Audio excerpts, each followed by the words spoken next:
Everybody, it's Brandon, aka the Cincinnati Kid, checking in. Honored and grateful to be sitting here with you tonight. What we're doing is today's day 3 of how to get well, of our video series helping you guys get through withdrawal and detox. And first off and foremost, I just want to commend you and congratulate you on making it to day 3. And I know today's probably pretty rough. For me, I remember looking back. The worst of it for me was day 3 into day 4, and then kind of tapering off on my way down day 4. And I just want to lift you up right now and just, man, it's an amazing thing to just visualize a person on the other end of this videotape saving their life. It's real humbling, and I'm honored to be in this situation with you. And I just want to say it's incredible, and it's just awesome to picture you reaching inside of you as deep as you can possibly go and staying strong through something that you never realized you could do, or finding some strength that you never realized you had. And it's pretty awesome to be in this with you. So I just want to congratulate you and really just encourage you right now to focus on the fact that, wow, like you're living again. And the detox and the withdrawal, for me, it lasted about a week. The real heavy physical and mental stuff was really probably about 5 strong days, tapering off towards the end. And what we're doing is we're just kind of just outlining, the first 5 days of withdrawal and detox, and just giving some pointers of what helped me get through it, to experience some actual growth during that time, and not letting it just be, getting over detox, but actually getting the recovery process and the mind renewal started during this phase. So, I just really commend you on making the choice to grab a hold of your life and take it a different direction than you ever had. So, with that said, let's get this moving. So, day 1, day 2, they're behind us. Day 3, we're in the midst of it. So right now we're in the midst of probably a pretty strong physical withdrawal. The legs, the thoughts, your body probably feels pretty shitty. I still encourage you today to make yourself get up out the house, change your scenery. One of the biggest tricks you can do to your mind, which is a part of all this, is distracting it by things you see, things you hear. And not even like something you have control over. So if you just put yourself in a situation where random things happen that you see and hear, it helps to distract you, compared to as if you were sitting there just experiencing it full force. So I encourage you to just get around some distractions, and some of those that I did that I might suggest to you are meetings, AA meetings, NA meetings, going for some walks in nature. Get out and enjoy some of the natural things that instigate good feelings inside of you, and get around some good people. Engage yourself in some conversations with some people. If you can get yourself a 10-20 minute break here and there from this blunt of withdrawal and detox, that's a great thing to experience, and you'll know what I mean if you experience that. So with that said, I just want to really lift you up, and it kind of leaves me like in a state of awe to just like picture this life that's like taking control of itself and going a different way. Because I really feel addiction, for me, the best way for me to accept it was knowing that addiction was a behavior, and I taught myself this behavior. And the good thing about this human mind that we have is, it's a sponge. It just soaks up everything, and it's a great thing to teach, and it's constantly learning. So this behavior that we've learned, we can unlearn and replace it with a new behavior. And it's whatever you want that to be. You can pretty much decide where your life goes. It's all it takes is one moment of deciding, hey, I'm in control of this. And I know there's circumstantial factors of where you're living, financial factors, stuff like that all come into play during all this. But everything can be switched up with just you changing your mind and starting a different path, and things can change for the better. So I just encourage you to just, while you're going through this, think about where you want your life to go next. And what do you want out of life? Because guess what? Now you're in the driver's seat, and you're whipping this thing wherever you want to take it. So, let's get this together. You know, I'm here to help. And like I said before in my videos, what's worked for me might not work for you. But if you can find some similarities in if what I say makes sense to you, then, you know, grab a hold of whatever you hear and come with me. Let's do it together. You know, because this is a we program. This is us. You know, we need each other.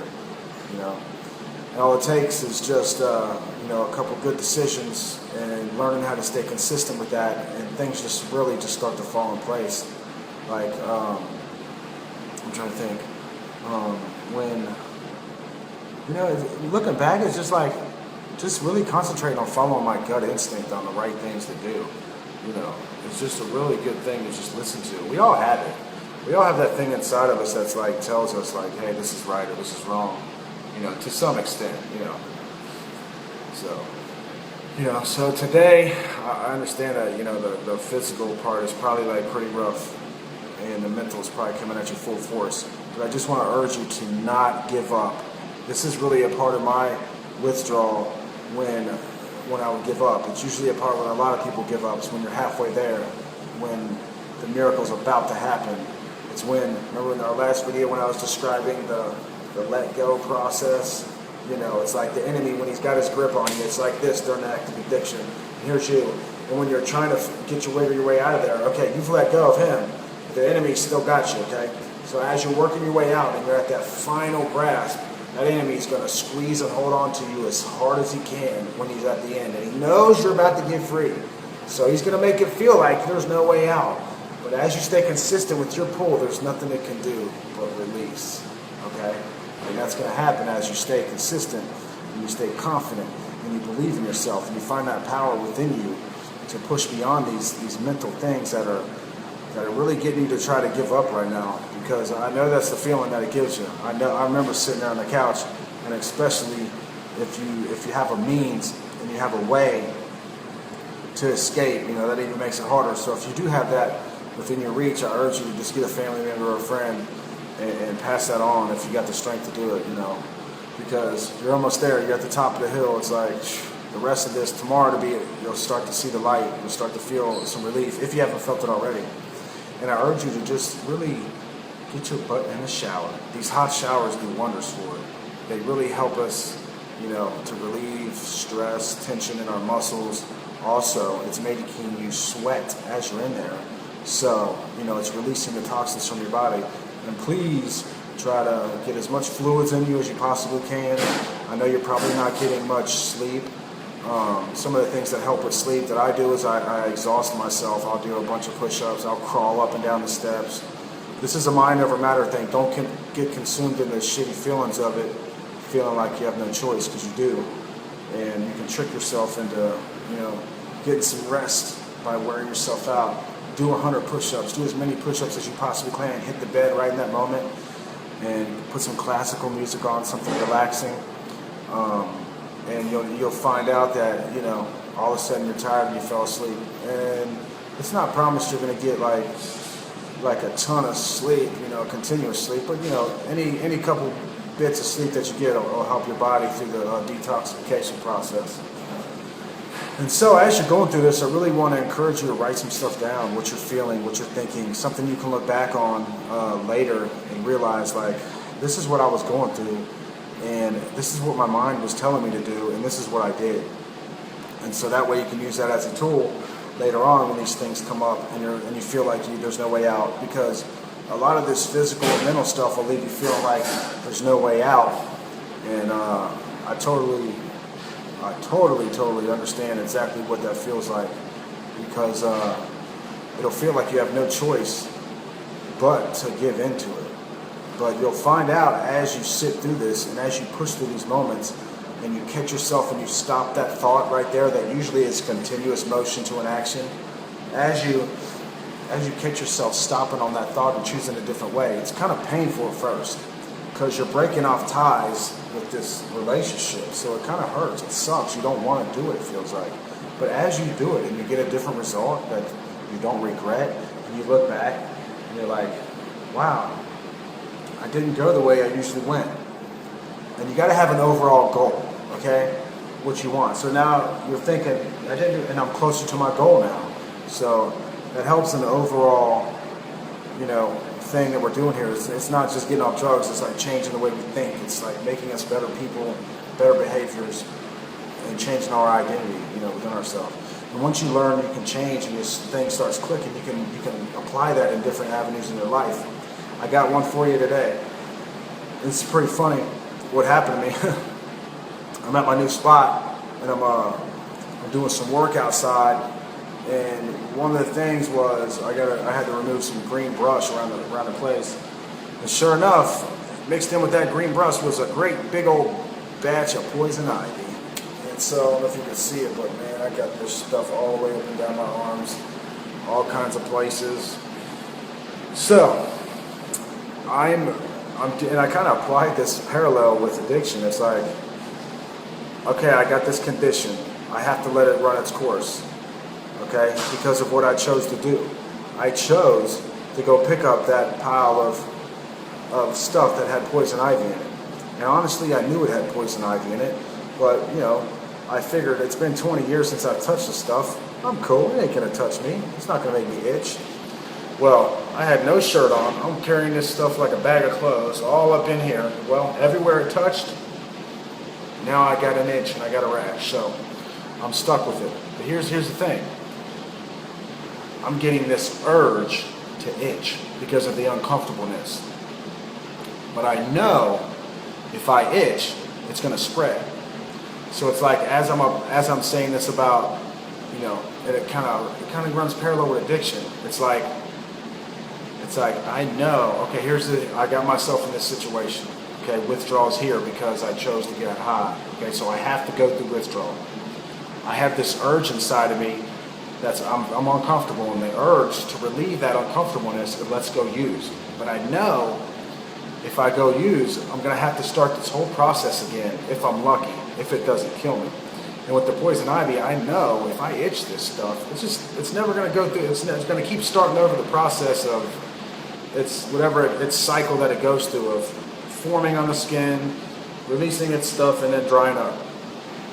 So what am I doing? I'm sitting here and it just makes me feel so grateful today to really focus on a choice.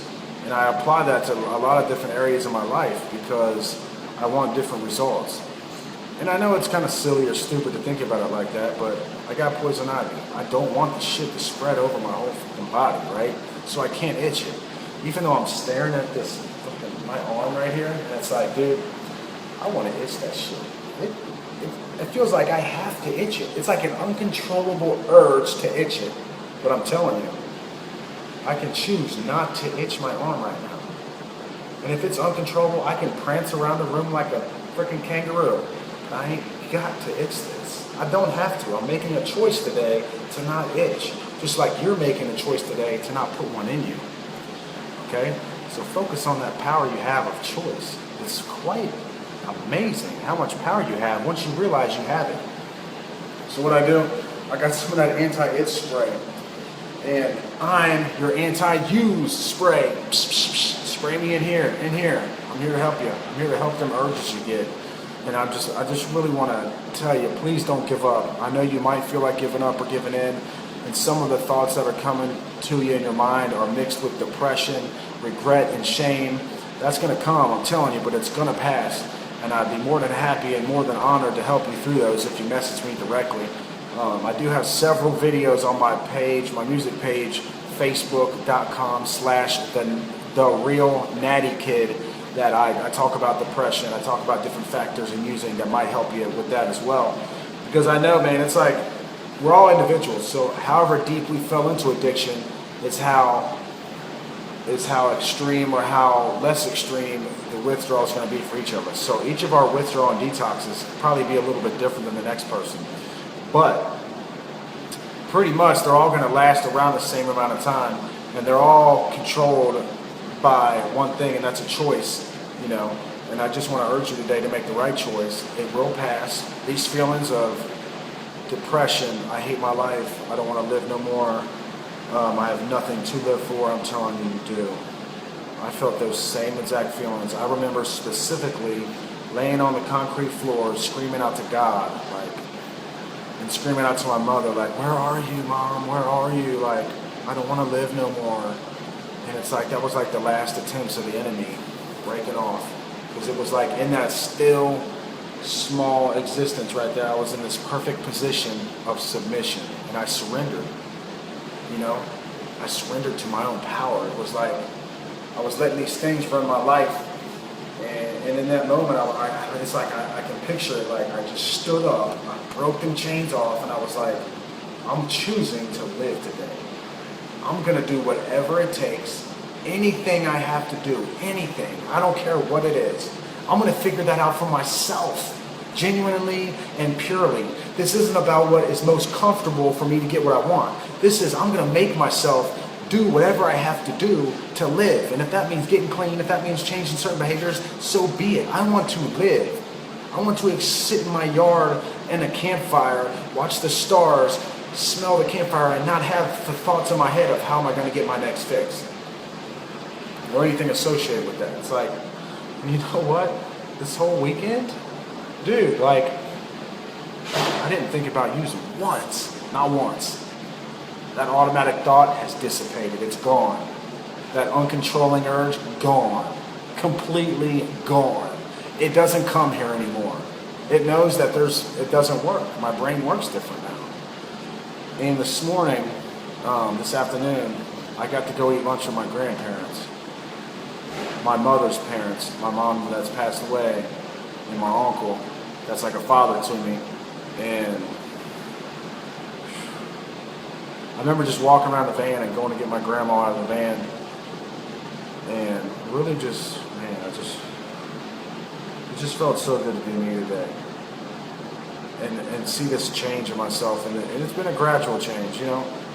I ate lunch with him a couple weeks ago, and it wasn't quite the same as this. This was a little bit better, a little bit more wholesome. I could appreciate, I remember just walking around from saying goodbye to my grandpa in the front seat, walking around saying goodbye to my grandma, and it was like in slow motion.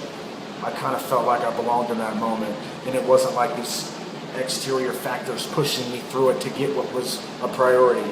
This was a priority right now in that moment. Just living was a priority.